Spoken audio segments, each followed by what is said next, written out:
with telepathy, a lot of the leading researchers right now are talking about complete transparency and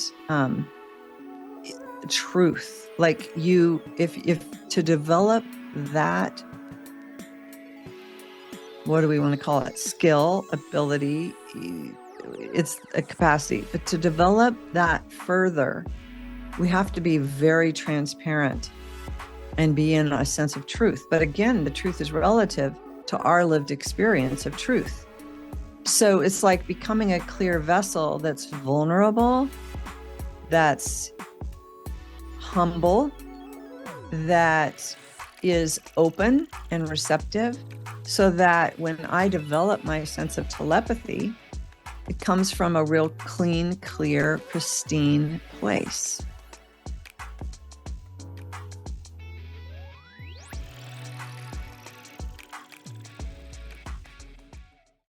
Welcome to Connecting with Coincidence. I am your host, Bernie Beitman, and I'm interested in how the world functions these days and if we can do anything about it.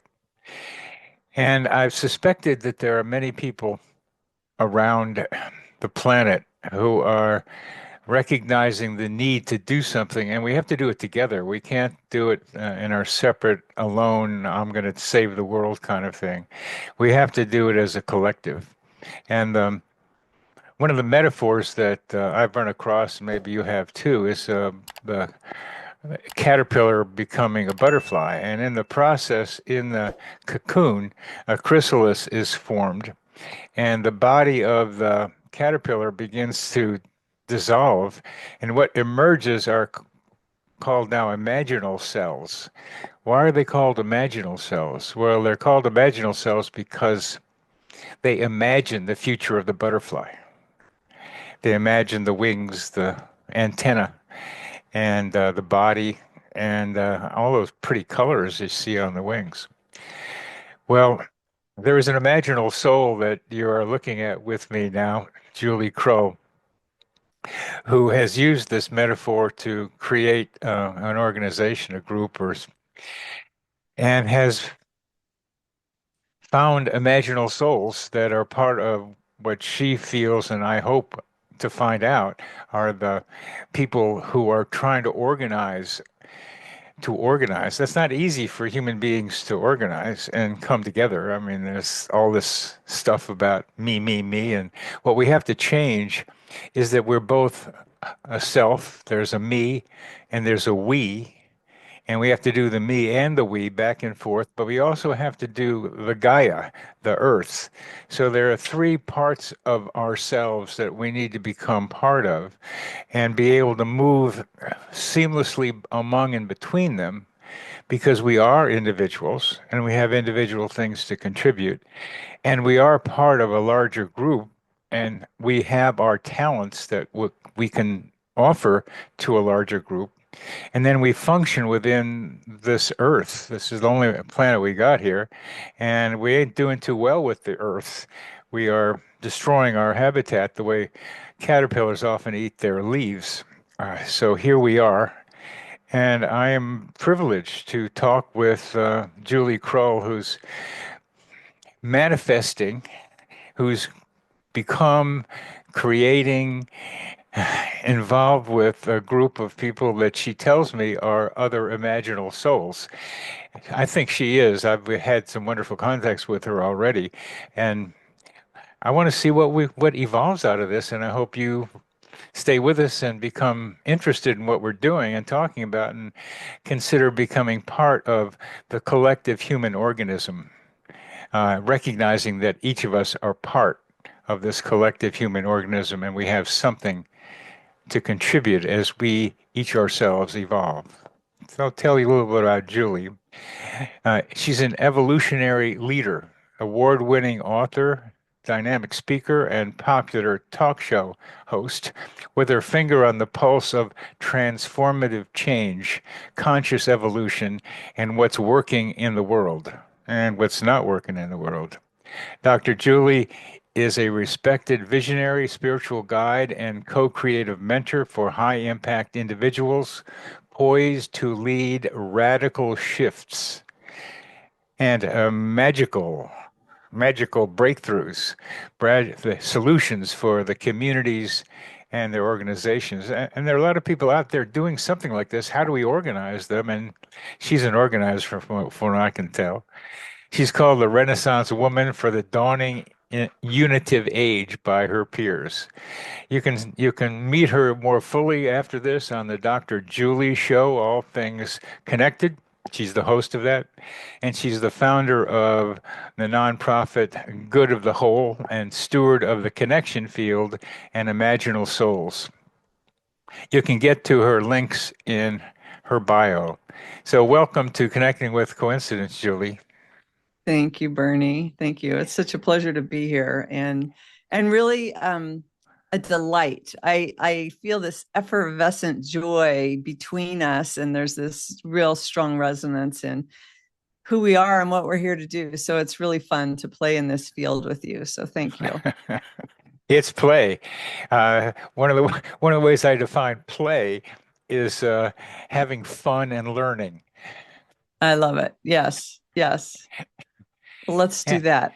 Well, let's do that. And I too, I mean, I give various introductions to people, but I'm energized by, I can feel it myself as I talk about what we're going to talk about. Now, a lot of times, as I've mentioned, I ask people to do a coincidence story, and you've told me one, but I think I'd like you to tell the story about the coincidence of our coming together and how that became a coincidence for you and for me. So, if you don't mind. Great. Yes. I love that you're really digging deep into meaningful coincidence and what that is. And there's so many different ways to look at this, but when you asked that question, I thought, well, like how we met, like it was like literally, I have no idea how you got on my email list, but in whatever way that happened, I just sent out a little announcement. Hey, Imaginal Souls is here. We're ready to go. And I think almost immediately you sent this email to me and said, hey, I'm talking about imaginal cells. Hey, this is a metaphor. Hey, we need to do so much more with it. It was just like this, like a coming home to kinship of oh, yes, yes, you get it. You resonated. There was a clear, coherent, magnetic attraction there that literally brought us together, and here we are a couple of conversations later, just playing in this field and trusting those coincidences to guide us forward. Yeah, I don't know how I got on your email list. Uh, I thought it was from Irvin Laszlo's thing because I was on something with them. I thought that's where it was coming from, and there was this butterfly thing which I've been playing around with, and there you were. So we made the contact, and I'd like to know what you mean by imaginal souls. Mm. Well, thanks. You told a beautiful story about the butterfly and the imaginal Thank you. cells.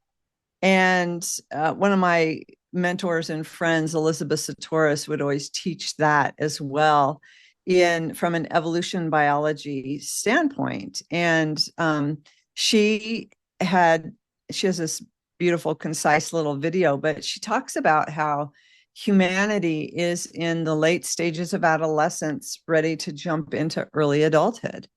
And as she describes late adolescence, we can see that as the butterfly, like you're saying, is over consuming, tearing through its environment, no regard, overeating, and until it just puts itself into this hypnotic state and goes into the chrysalis, and there are the imaginal cells that come out.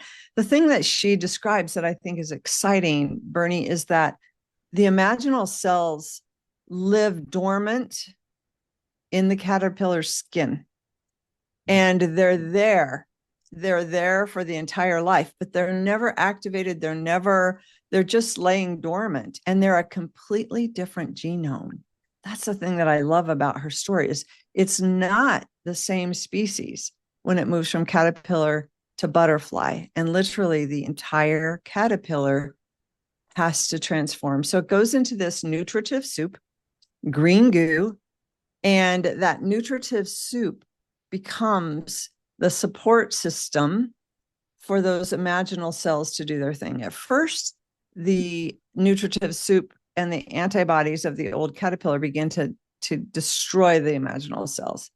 But when enough of them come out and start finding each other, is what you're talking about. It's like when those cells come out and they begin to populate and replicate and begin to create these new systems. When enough of them come, the butterfly is clearly supported and begins its evolutionary journey from an imaginal cell into the complete brand new genome, brand new species, butterfly. So what is an imaginal soul?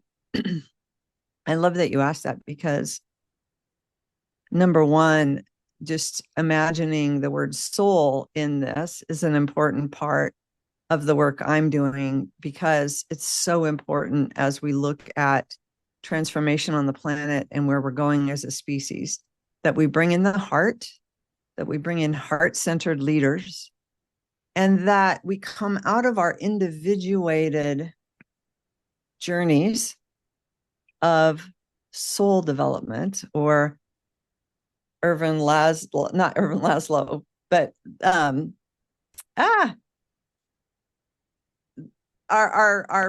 our pyramid of self-actualization. Now that I have Irvin Laszlo in my head, Maslow. It sounds the same thing. It sounds the same. Maslow. I know. As soon as I went, Maslow's hierarchy of needs, we like humanity doesn't think about our development from a spiritual lens, and we stop at self-actualization, and that's really not where we end this journey.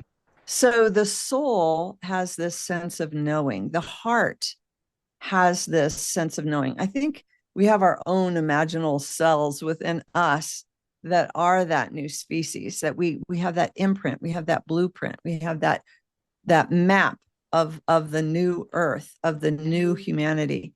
So saying that, I really feel as if it's an important part of our journey to move beyond individual self-actualization, to move beyond the awakening, the personal transformation, and now move into the collective evolution, the collective transformation, and make global impact. Yeah, so, let's do this together. Yeah. That's kind of where we're at. It's time to move. So the soul is an important piece of that, of really bringing science and spiritual wisdom traditions together, understanding that, not throwing one out over the other, not creating an opposition or a power struggle between science and spiritual wisdom traditions, but to really look at how they're saying the same thing, and how science has limited us in old models that haven't evolved.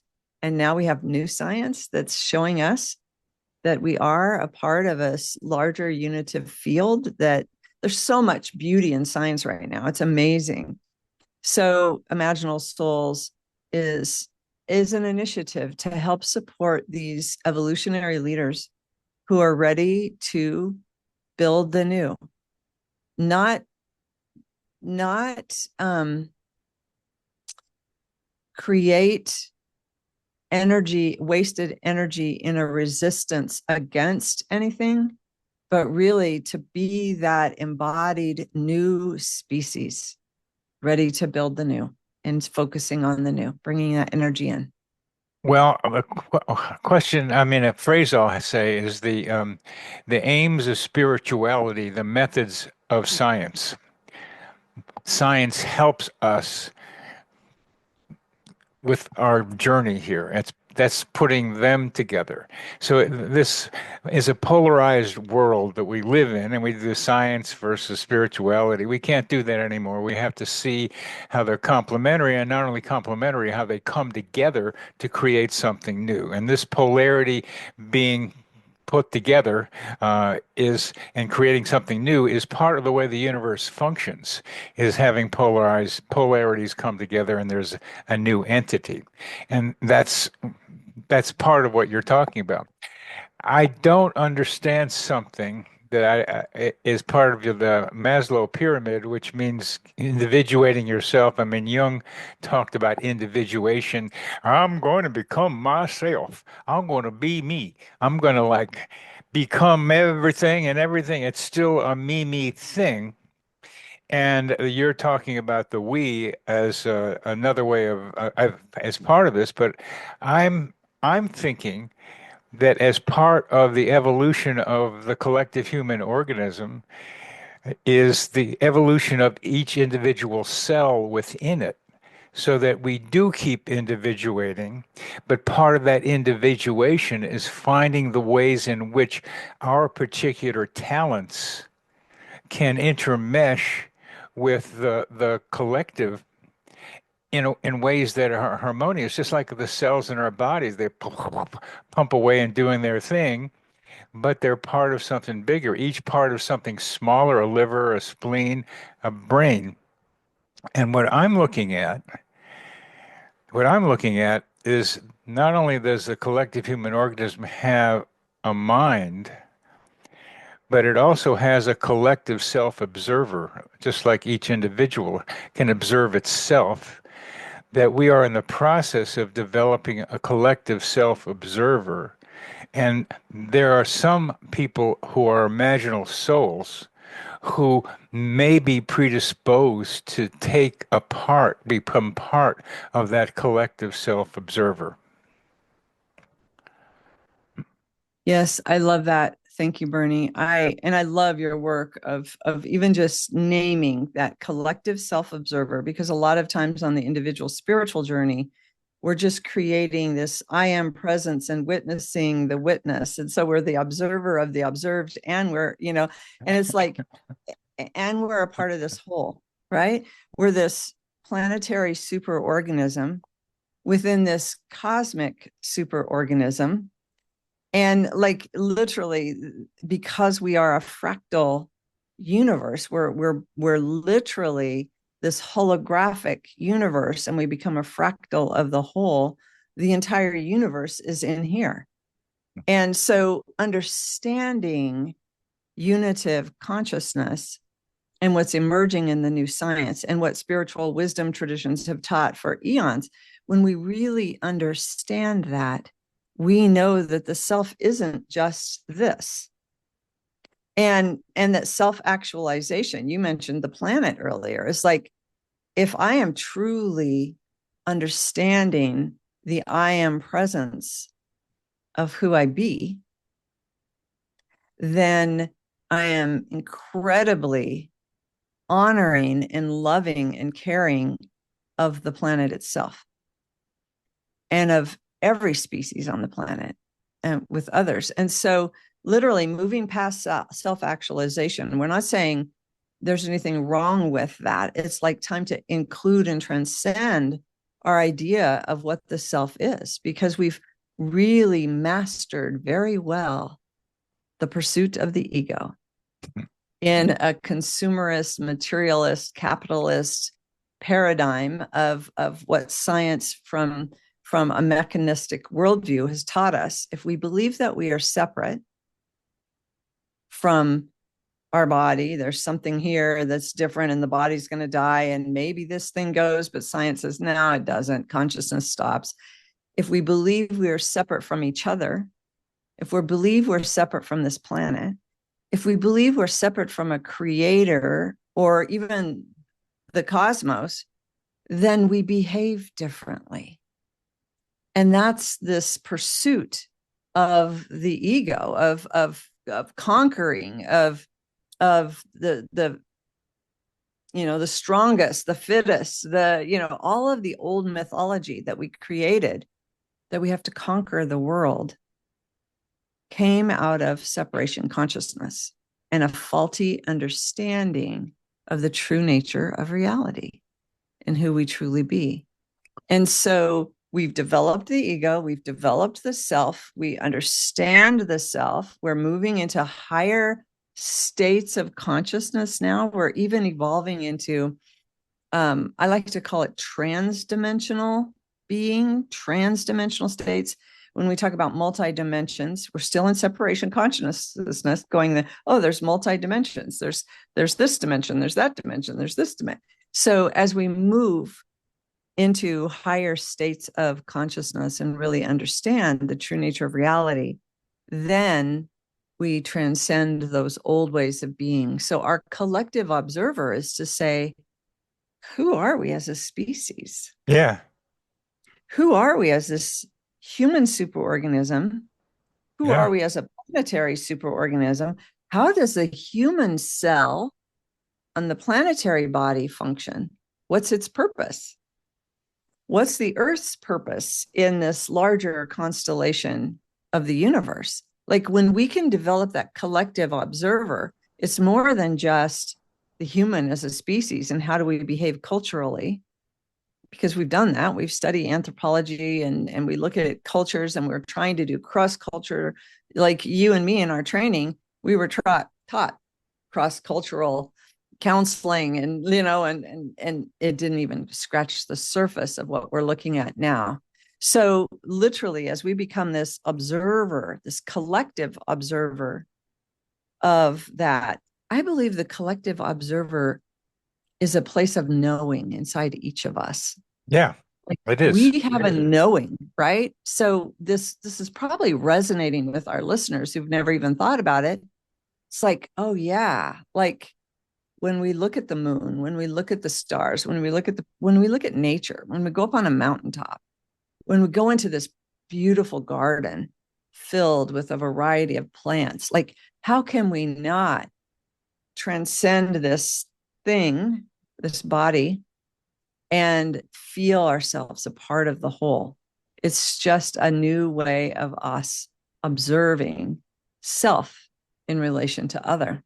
So From the way you described that just now, each self-observer has the capacity to see the much broader view of what I am part of. There's also the collective human mind. And each of us cannot see the collective human mind by ourselves. We need input from other people, different perspectives, different positions, to be able to collect information about what's going on in nature. Uh, like I'm reading a book about fungi from Rupert Sheldrake's son, Merlin, the magician.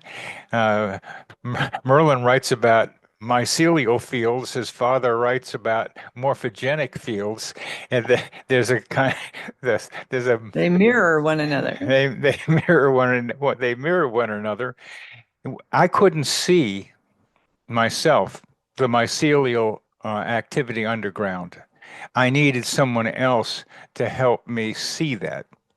So the collective mind of humanity has different observers within sections of it. Yeah, we all can do the whole thing, but that's still kind of spiritual for the individual to do. I can see myself as part of the cosmos. That's still fairly self-oriented, and it's an important thing for each of us to do, which I think is the individuating process that each cell needs to do, what you just described. I'm talking about the cells coming together in a collective observer that looks at the way the mind, human mind, the collective human mind is dysfunctional with all its polarities, with the power pyramids all over the place, not in Laszlo's pyramid, but I'm going to be on top and you're all going to work for me, has been another fractal in human history. Usually it's the male on top and other people working underneath for the top, and religions are functioning this way. And that fractal needs to be very carefully undone. And it can't be undone by one person just looking at the greater cosmos. It has to be done, I think, collectively, as each of us has a part to play, just like the imaginal cells have parts to play in creating the butterfly. And they come together and make something beautiful, but they have to do it in concert. They have to do it together because each one has a part of the puzzle. Tell me how you react to that.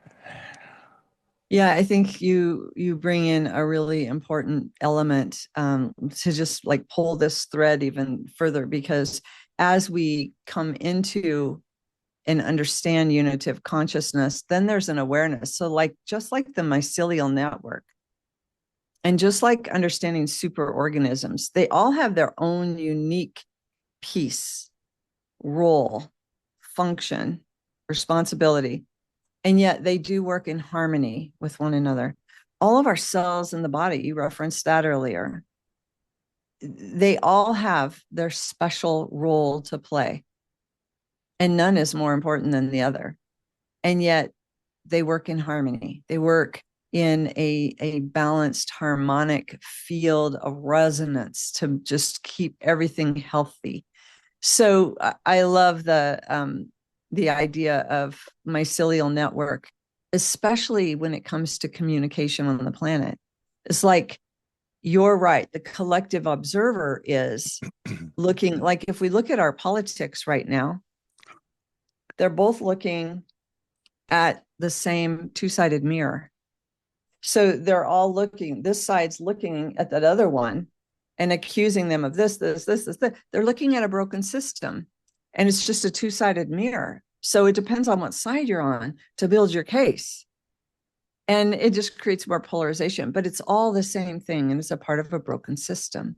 So with like the mycelial network, with superorganisms, with the noosphere, the understanding of morphogenetic fields and that collective consciousness, there's a way that we all, and Jude Curran talks about this in understanding the holographic nature of the universe and the one field of consciousness, is that we are not only being informed by this designing intelligence, this unified field of consciousness. We're not only being informed, but we're also informing at the same time. We're being informed, we're informing. So we're like understanding, learning what's going on in the world, what's going on in the cosmos, what's going on in my neighborhood. We can bring information into the collective, but we're also transmitting a vision. We're transmitting our own emotion, our own vision, our own values, our own. So there's this reciprocity of the information going on in that collective field. So I really, really appreciate, how do we learn what's going on around the planet, what's working, what's emerging, who's doing what, so I don't have to do it all. That's another important thing of Imaginal Souls around the planet, right? We don't have to do everything. But when we think we're the only one, then we've got to create something really, really big. Like, oh, I'm the only one. I got to create the whole system. And we don't. We Literally, can't. We we can't. can't. We can't. We absolutely can't. And literally, amazing things are emerging around the planet, on every continent, in every country. We are waking up. We are understanding. We are really embodying this unitive perspective, and ready to shift and transform into a new species based on a unitive worldview, a whole worldview, not separation consciousness. You know, it's fun. It's fun, really, talking to a feminine mind and my recognizing my masculine mind as we do this, because you've got this global feel description in your words, and I go with like categories, and it's just a complimentary kind of thing as I hear what you're talking about. So I want to take some of the things you're saying and box them up in ways that then become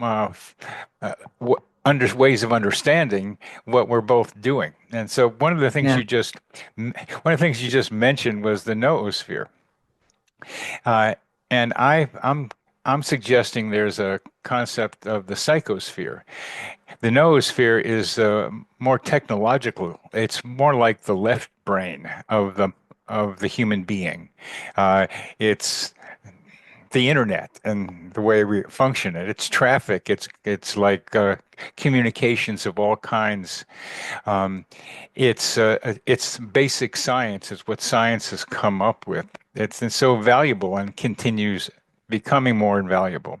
But there's also the psychosphere, and you alluded to it in with the terms emotional and I think you said intuitive, and I will add telepathic. That there is a sphere through which the noosphere is somewhat separate from that, and this is more right hemispheric connection, where we pick up information without knowing how we do that. So you can experience information coming from someplace and not being able to label it particularly, but it's confirmed that yes, you came up with it. One of my favorite ways of thinking about this is that if you have some great idea, Julie, somebody else is thinking about it right now or has or will. And those are experiential indicators of a group mind that is beyond the noosphere. So part of what I'm introducing is the noosphere and its functioning, the psychosphere and its functioning with emotion, telepathy. The I think the Akashic record is in there, and part of our ability to connect with people who have died are floating around in there too. They're connecting. The psychosphere has a lot of activity going on that some of us are able to communicate with. And then around that is the much bigger sphere that is the Gaia sphere that has something to do with all of us. And the self-observer of the collective can communicate with these spheres and not just communicate the way you're talking about. Information goes out and information comes in. What I'm doing is much less broad than what Caravan is doing, what Jude is doing, which is the universe. I don't do the universe. It's too big for me. She can do it. She's got the mind to do it. I don't have it. I'm stuck. I'm staying with the planet and the spheres around the planet because it's complicated enough as Merlin Sheldrake shows us about the mycelium, the fungi of the mycelium of fungi and the nets they have and the activities these little things have in every part of our existence. There's enough here, and we have enough problems here that I'd rather stay within the general Earth atmosphere with hopefully there's something else going on out there. You know that even better than I do.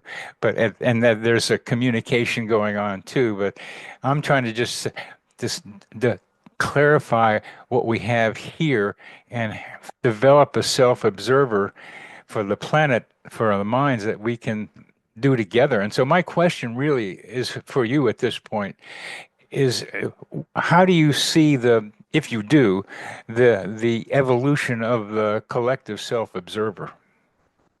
Mm. First, I just want to stop and delight in the psychiatrist, almost like describing the neurology of the planet, like the brain, like you're recreating, like when you're talking about the spheres, it's like, oh, I could see this model of the planetary brain. So thank you for that. I'm just like, oh yeah, oh, this and that. Yeah, thank you. Oh, thanks for pointing Um, that out. Thanks for pointing that out to me. Yes, that's what I do. I'm just like, yeah, thank you. Thank you. So, yeah, yeah, I delight in that. that's good. So this illustrates differences that we each can contribute to each other, and that's, to me, the what we're talking about is what can I do that fits in with the rest. But you were going to continue Okay, so your question was the evolution of the the collective self-observer. the collective self-observer.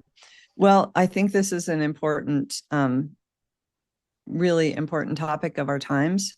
And you mentioned telepathy in there. So I want to like presence that right now there are really two camps that I'm sensing that I think are growing. And as soon as I say them, you're going to go, oh yeah.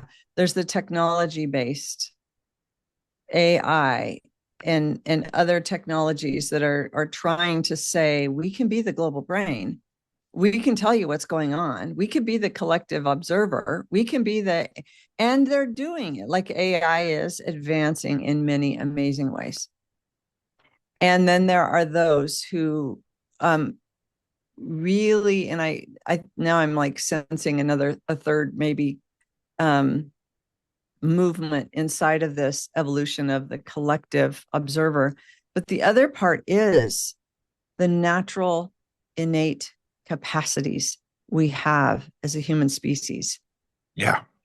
that are not being activated or that are just coming online. And I know we are getting new evolutionary capacities along with these innate capacities. So all of the tellas, all of the clairs, clairvoyance, clairaudient, claircognizance, the telekinesis. There's so many ways that we have these innate capacities of knowing, of communicating, of observation, of truth telling. And we're learning to, and really right now with technology the way it is, we're dumbing down a lot of those capacities Yeah, as yeah, we tune they're into take media, right? they're taking over our telepathic capacities, for example. Our GPS capacities, being able to get where we need to go, and we have an intuitive ability to get where we need to go. That's one form of coincidence, but AI is taking that over, so we don't even know how to map where we're going unless it's in our car. So yes, Yeah. yes, we are being subverted from our natural capacities. Yeah. And so I also believe, Bernie, that our children are being born with almost an amplified awareness and capacity to use Yes. now. My grandchildren are amazing. My 5-year-old, my 7-year-old, like some of the innate capacities that they have, their intuition, their sense of knowing, their communication, their like Yeah. they are in it, right? Yeah. They Yeah. really They are are. in it and they're developing it. We're Yeah. showing some of the um, most fascinating research on the planet with some of these children and how they are communicating autism and other things that their nonverbal abilities are increasing. And so, where are we going with the collective observer? Is number one, we have to normalize the non ordinary. Excuse me. We have to normalize the non ordinary states of consciousness. Let me grab a water. And make them ordinary. Yeah. Help us understand that this isn't woo woo and that it's not unscientific.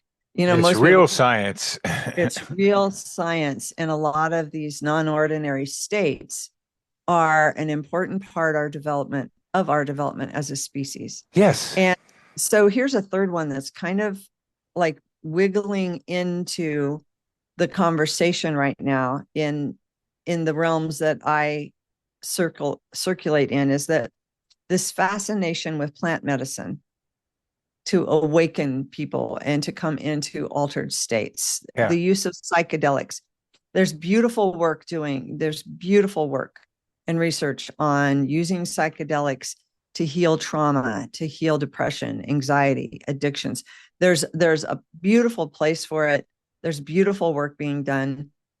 And there's this really important, I just want to presence the important value of our organic synchronicities, our innate capacity to have these epiphanies, to have these moments of awakening, to create these states in ways that aren't drug induced.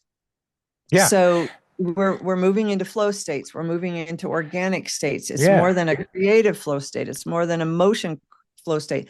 We're coming into this space, developing these capacities that moves us with the flow of the You evolutionary got it. impulse You itself. got it.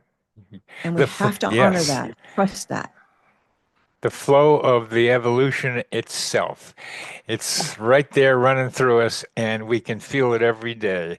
And we can get with that flow. And synchronicity or meaningful coincidences are hints or sometimes the signs that we're in the flow. And being in that flow, we get these clues about what we can do and what we shouldn't do and how we can rethink what we're doing. We don't need psychedelics to do it all the time. Some people are doing psychedelics too much because the idea is to be able to get to the flow, which is the Tao to me, from what I understand from Chinese thinking. I used to do tarot card readings, and the tarot cards would just throw them into this flow, and they would be a mirror of the moment. And that's what we can then get into is be in that moment and notice the coincidences that just pop up. Like Elizabeth Sartoris, you told me about her, so I'm reading a book and there she's mentioned. It's those are the kinds of fun things. Just makes me laugh. Some of these, Yeah. they're indicators of being in the flow when you have little ones like that happen. So we need to not only get telepathy, clairvoyance, all the size into ordinary conversation as expected, synchronicities, meaningful coincidences, serendipities need also to be integrated into our knowledge base. And what I'm looking at for the collective self-observer is to notice coincidences that happen globally so that we're collecting enough information from different places that suggest that people are thinking the same thing, experiencing similar coincidences. And those coincidences are part of global flow. And that part of the global flow does what it does for an individual is say you're on the right path, or here's some idea that you haven't thought of, or here's a connection that might be useful to the planet. Yeah. Yeah.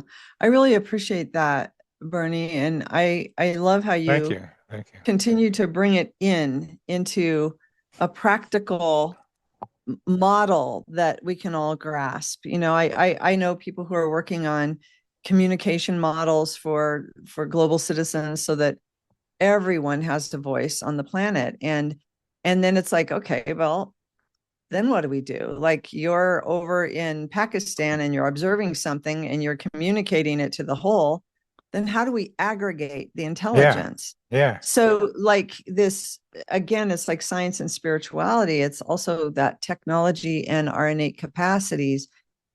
When do we just trust our own sense of knowing? How much is too much of the, like you're saying, like, oh, Julie, bring it back down here. It's like, who's going to aggregate the information? If it's just technology based, AI will do it. It's no big deal. But where's the values? Where's the lived experience? Where's the principles and the living systems that we know are healthy, holistic living systems that are reporting a part of the whole in Yeah. relation to the whole, and not just, oh no, it's the tail of the elephant, no, it's the ear of the elephant, no, it's the trunk of the elephant, no, it's the leg of the elephant. They all feel really different, and we're going to have people reporting in that collective observer those pieces. We've got to bring the values, we've got to bring in those systems thinkers that really understand. So here's how do we work together, right?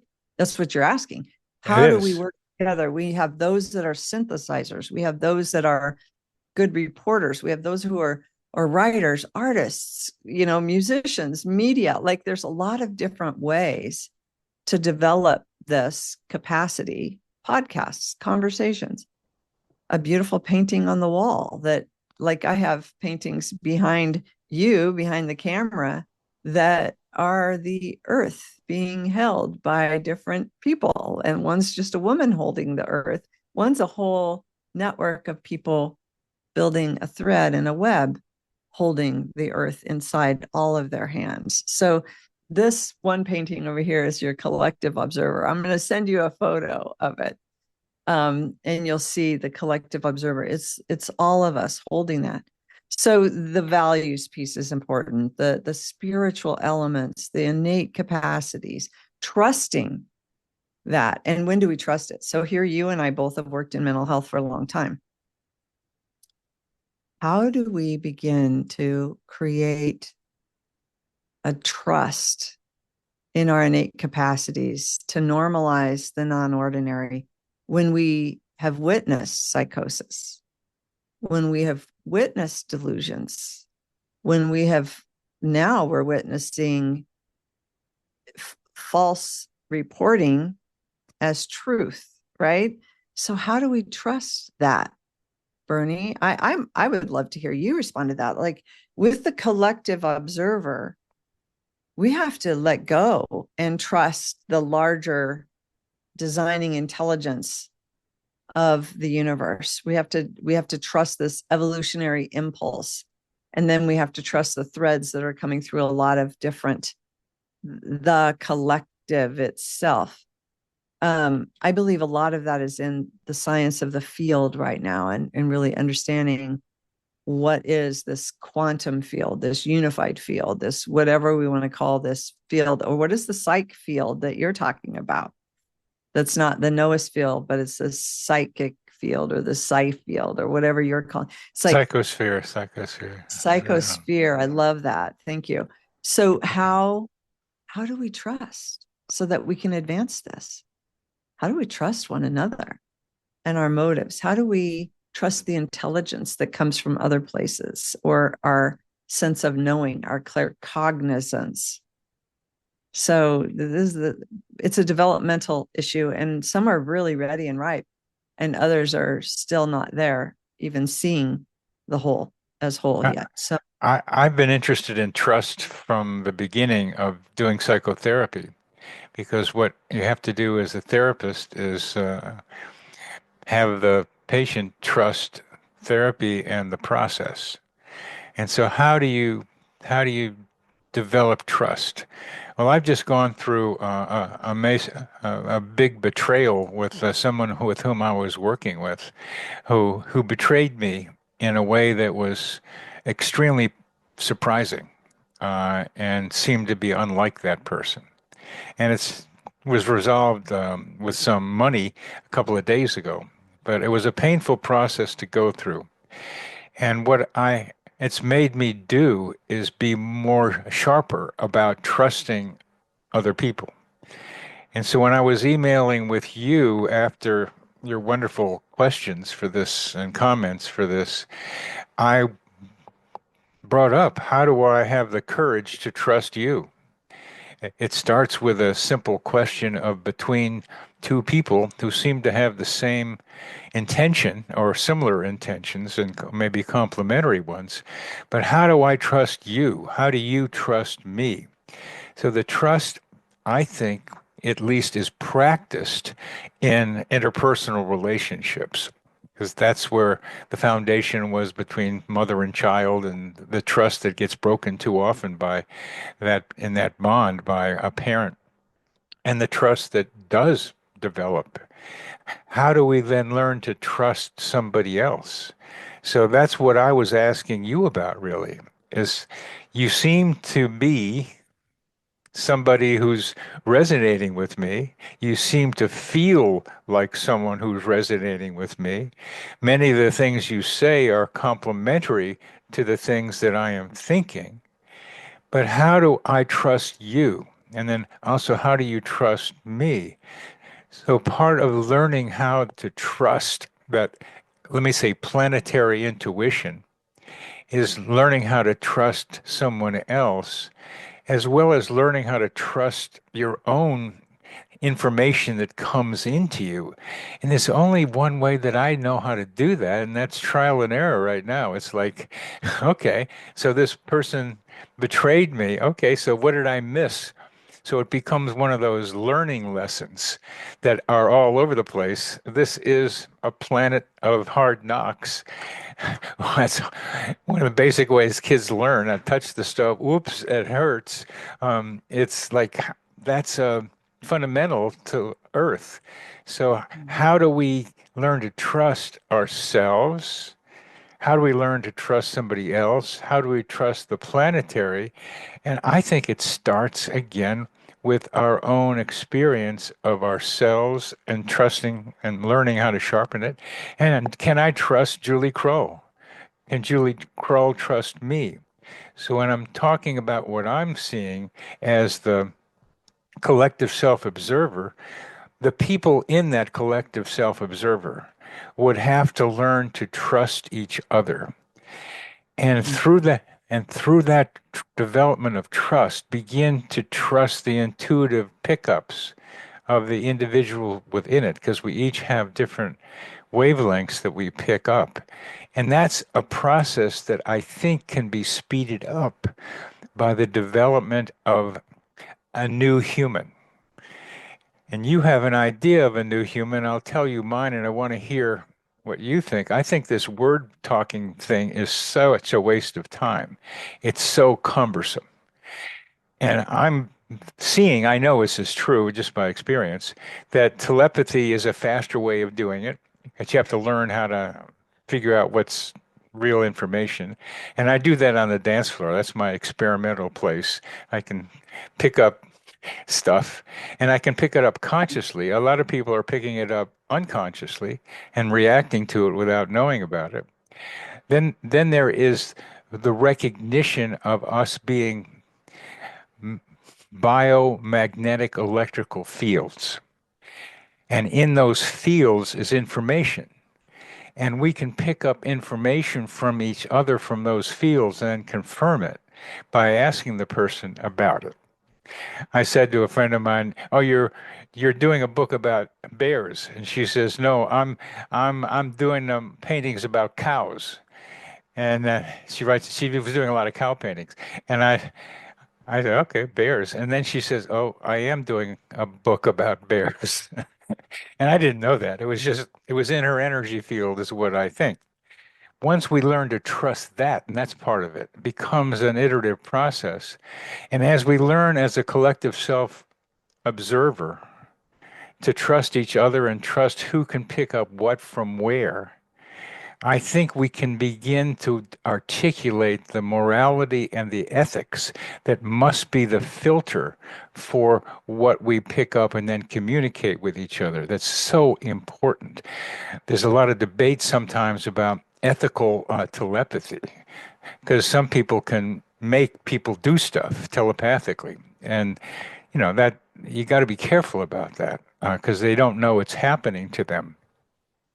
So, like um, a founder of a thing in Virginia Beach here did it. He said, "Look, I can make that person downstairs come up here," and the person goes downstairs and comes up. And it's Edgar Casey, and he says the person comes up to Edgar Casey and this guy, and the guy says, "I don't know what I'm doing here." And that's an illustration of how you can manipulate people with telepathy. So the morality needs to be in place so the trust can be developed. Yeah. I think that the important piece that you're presencing is the trusting and knowing of self first. And with that development and with that responsibility comes a lot of beautiful opportunities, because the whole universe is within. And so as we begin to work in these fields, understanding that begins here. So like with telepathy, a lot of the leading researchers right now are talking about complete transparency and truth. Like if to develop that, what do we want to call it? Skill, ability, it's a capacity, but to develop that further, we have to be very transparent and be in a sense of truth. But again, the truth is relative to our lived experience of truth. So it's like becoming a clear vessel that's vulnerable, that's humble, that is open and receptive, so that when I develop my sense of telepathy, it comes from a real clean, clear, pristine place.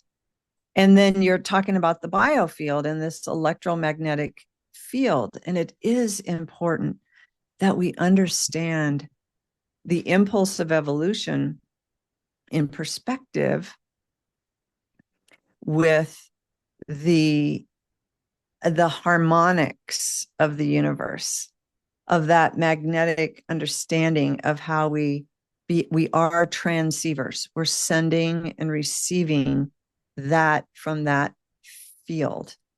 And so our ability to just like broadcast a frequency, which is part of telepathy, and then others are attracted to that without knowing why. The guy walks upstairs. Why did I walk upstairs? I don't know what I'm doing here. So like some of these capacities are important for us to play with, to experiment, to understand where the edges are of safety for ourselves. We're talking trust. Trusting ourselves is the number one place to begin, not in a place of separation consciousness, but in that larger expanded field, understanding that we are a cell within a larger planetary body that has form and function, that's purposeful and meaningful. And the universe is purposeful and meaningful. And so this experience is a really grand design if we can relax into it. You also mentioned I've been a psychotherapist for over 37 years. And in that practice, I've said this a lot, Bernie, lately. In that practice of sitting across, less than usually 5 feet across from somebody, just in a chair, no table between us, nothing, and just these 2 chairs or couches, and listening to someone open themselves. In that 37 years, I fell in love with almost every person I sat across from. And I'm going to tell you it in this way. I can only think of one person I didn't fall in love with. And this person was challenging. And this person was not coming for help. He was coming to manipulate a legal system and had another plan, and he was going to prison and was court ordered to be there, and was taking care of a few things, and then totally manipulated the outcome of everything. And that's all I'll say about that. But it was hard to fall in love with him because I didn't know him. I couldn't feel him. I didn't know who he really was. I only knew the facade that came in to manipulate the system. When we sit across from each other and we just be vulnerable like this, and we be the essence of who we are, and be in that place and space and field together, creating resonance and coherence, it's really difficult not to fall in love. I mean, this is an expression of myself sitting across. So there's this element of relaxing into who we really be, so that we can fall in love with the larger sense of ourselves as this collective organism that's developing the eyes to see itself. It's Mm-hmm. developing the voice to speak it into a more poignant reality for us at this time on the planet. Yeah, I love the phrase, the person sitting across from me is an expression of myself. I learned that from a Jungian who said, your problems walk into the office, which Yes. happen to be true sometimes. Uh, Yeah. as we come to the end of this, Julie, talking about our energy fields and authenticity, um, and I believe our continuing need to evolve. It's not just we don't just become individuated. We become different levels of individuating. And part of it is to recognize your place in the whole and find others who are related to you in the place in the whole. But my question for you as we end is energy signatures. I have the feeling that each of us has a kind of vibration that is ours. It may be similar to other people's too, kind of like doppelgangers, people who look alike, and other ways similar. But that we have energy frequencies that resonate at different. They're different chords, but the same frequency, the same chord at different. Anyway, piano at different parts of the piano.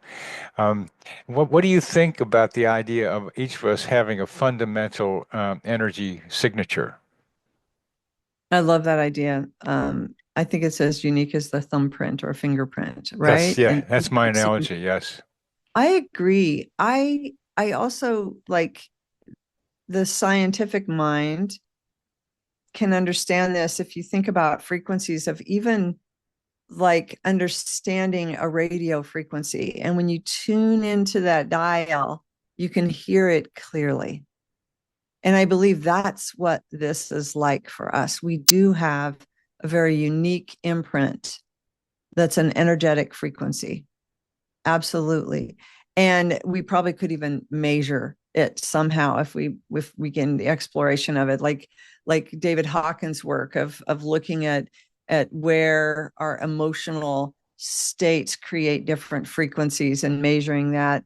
Heart math is measuring coherence and what that is with this. I think that we do naturally resonate with some and not others. I Yeah. think a lot of it is it's more than personality, it's more than culture, it's more than interests, it's more than, I think that there's this energetic signature that helps to form all of that. But it's exciting to know that the psychiatrist who's mapping the brain of the planet right now is playing in these areas, because if we can communicate that, we can teach from that place, Yeah. that energetic signature, Yeah. Yeah. which is this also a sense of belonging, a sense of personal, How does it um, happen that it becomes a sense of belonging, Julie? because we can I love this question because we're looking at belonging in the connection field right now. It's our monthly theme.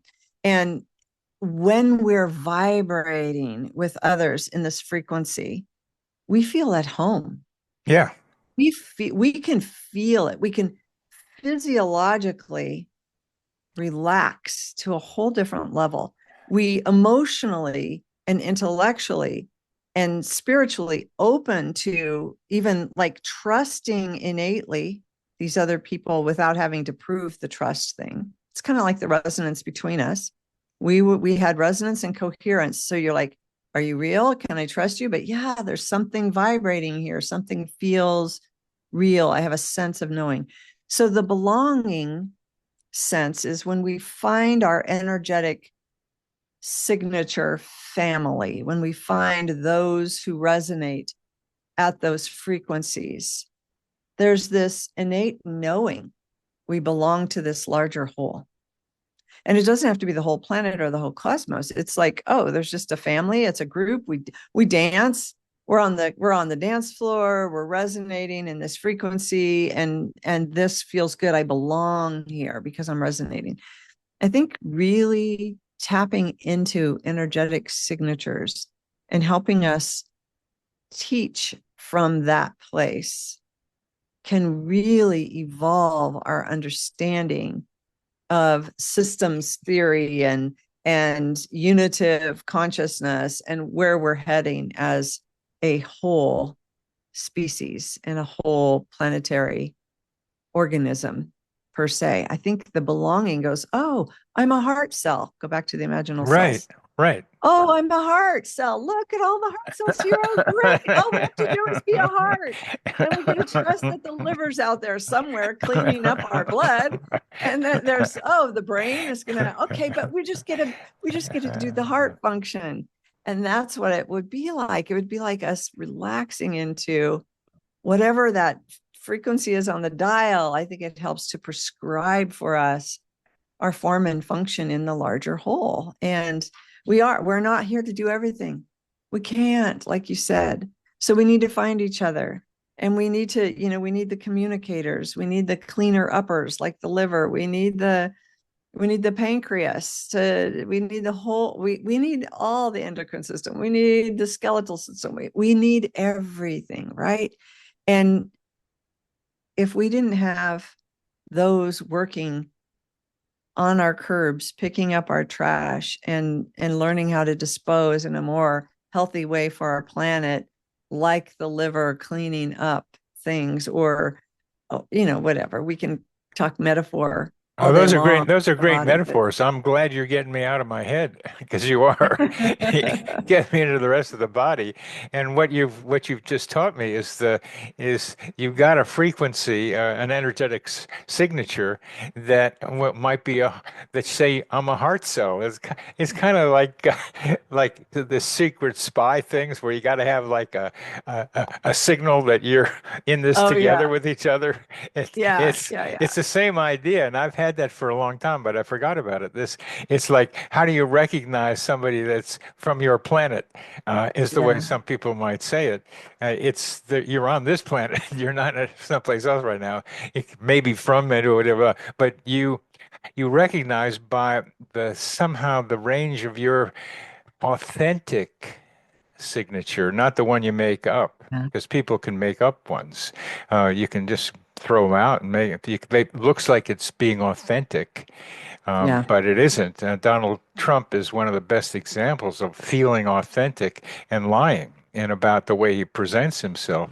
But he's an example of many other people who do the same thing of looking like they're coming from a genuine, heartfelt place. And you have to be able to distinguish those from those who are actually resonating with a more genuine way of vibrating. It's the relationship, I think, between authenticity and energy signature. I think, aren't they related?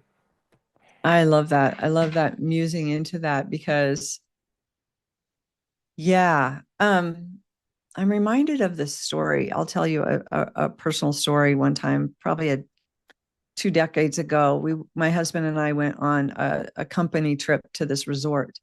And when we got there, everyone with the company was given a green wristband.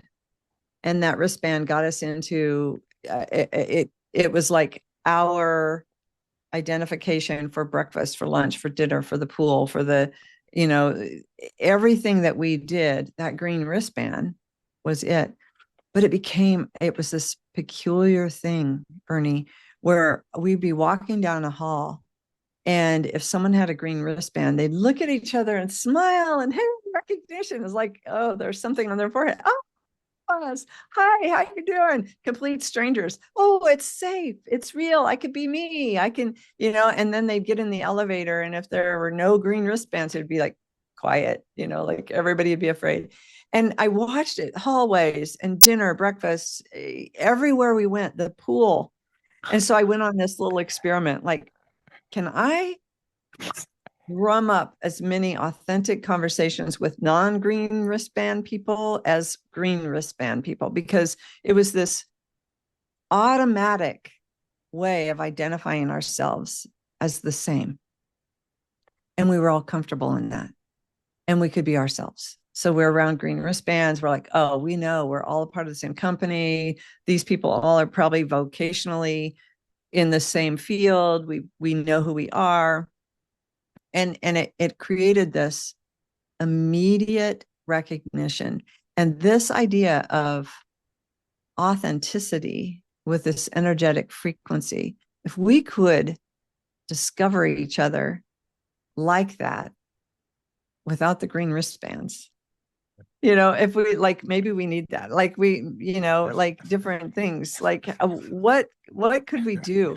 But if we, authenticity is a big part of it, right? If we can't rest in the awareness of who we really are and into that energetic frequency, we're not able to broadcast that frequency out into that psychosphere where others can recognize it and automatically receive and be attracted to it without all the words and the language like you're talking about. Like, it is this telepathic way. So that authenticity is an essential element to this new capacity of this new human, that we can broadcast that frequency that's uniquely ours and others can be attracted to it. I call this our imaginal mindset. I'm playing with this idea of this energetic frequency and really being in this, the new age called it the law of attraction, and there was the law of manifestation, and people were playing with it for things, for wealth and status and things. And, oh, I need a new job. I need a new love interest or whatever it would be. But to really understand this frequency, it's a mindset that we wake up every day and that we begin to broadcast that with that authenticity. Like, how do we broadcast this frequency? Well, it's very easy when you understand energetics and the field, and you can play with different kinds of practices and ways of doing that. So, yeah, what fun. We could do this for hours, Bernie. We could. We could. And this hour has come to an end, so we'll have to do it another time. It's so complementary, some of the things we're talking about here. The, I can get into your mind and you can get into my mind with some fluidity and begin to see yours is still there's a lot of stuff in there in your mind that we didn't get to. I can see the hints of that, and that's there's more to discuss. Um, I need to meet some of your imaginal minds, and keeping in mind that I am very mind oriented. It's partly that I'm a Pisces and I need a mind to organize myself, and I've got Mercury and Aquarius, Mercury and Venus in Aquarius, so I can organize things. And I'm a psychiatrist and I'm a guy, so it's like all those things make it so I'm very mind oriented. And the self-observer thing was something that was not taught much in psychotherapy. There was the ego observer. That term was in psychoanalysis to some degree, but it's so fundamental to knowing human beings, because what happens with therapists and their patients is they collaborate with self-observers, where the patient tells you something and you collaborate with their self-observer to look at their minds, and that's the model for what I've been trying to be able to talk about. It starts with a pairing and being able to do that. So that's where I am. I'm the cell that I'm in is this collective self-observer, and to leave it for another time, um, I've also been studying the second one, because in order to observe your self-observer, you got to have another observer. So there's a second one that observes the first one, and I've gotten into some writing about that. And it's really fun. It's being meta about meta is another way of of describing it. And you've got that too. I heard you allude to it just quickly within some phrase you had. So you knew, you can observe your own observer. And that is a critical function because the self-observer can deceive itself by picking up stuff that maybe not be so relevant. So it needs practice and it needs some guidance from the second self-observer.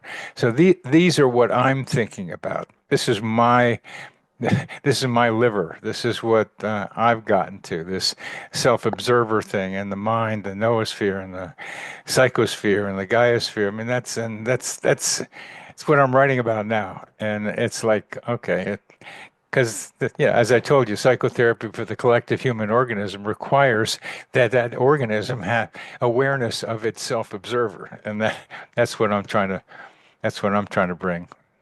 Yeah. Yeah. I love it. I love it. I'm gonna go through my network and see who else is in those realms. And I really appreciate you being that psychotherapist for the collective because we need that right now. And just really like even helping us be the collective observer and the second observer of that is an essential part of this transition on the planet right now. It's essential Yes, part yes, of who and we yeah, are, who we be. and it looks like it's going to take people who have been in therapy, has been therapists, or have been like coaches of various kinds, people who have already practiced connecting their self-observers with other people. It looks like that is the subset from which many can be drawn, but it can be writers and artists as well. But it's still people who connect to other people's self-observers that I think are the fundamental group from which this can be drawn. Mm, bless you. Bless you on this. Bless you. Keep going. Keep going. Can't help it. It's that elan vital is flowing through me and it's flowing through you. This evolutionary force is Yes. the force that through the green shoot drives the flower. That's a Dylan Thomas paraphrase.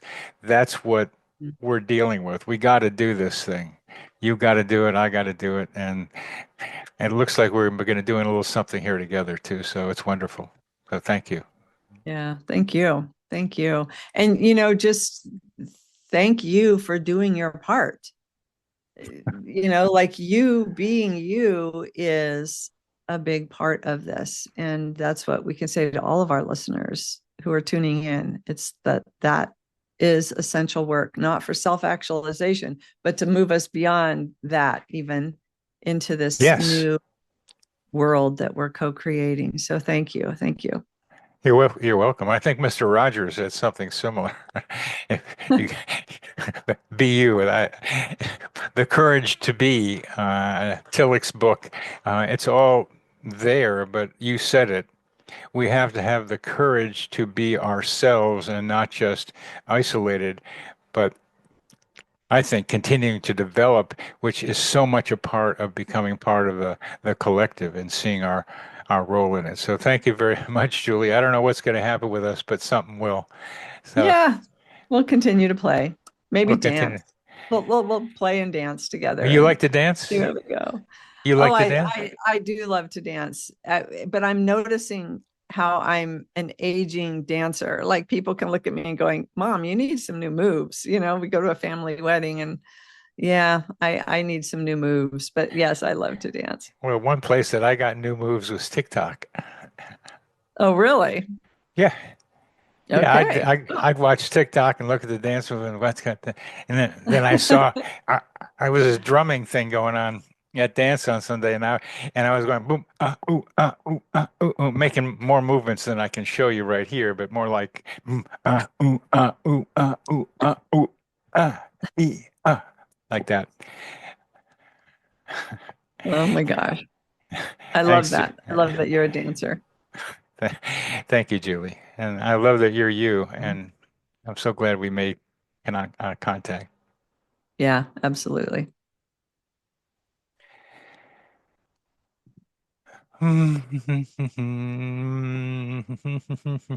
Let's see if I can. I'm all caught up here. Uh, so I'm going to just turn it off. So goodbye, Julie. Okay. See ya. Bye.